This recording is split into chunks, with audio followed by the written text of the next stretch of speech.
Hi everyone. Today I want to speak about a very important topic, how to build good habits. Habits play a big role in our life. Our daily actions decide our future. If we have good habits, we can become successful. But if we have bad habits, they can stop our growth. First, start small. Do not try to change everything at once. For example, if you want to wake up early, start waking up just 15 minutes earlier. Second, be consistent. Consistency is the key to success. Do your habits daily, even if it is a small action. For example, read one page daily instead of reading so many pages once a week. Third, stay positive.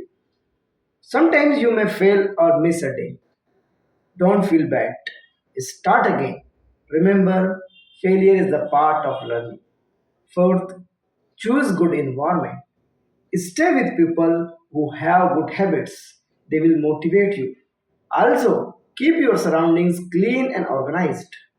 Finally, reward yourself. When you follow your habits, give yourself a small reward. It will make you happy and motivated.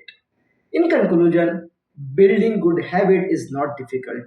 If we start small, be consistent and never give up. Thank you.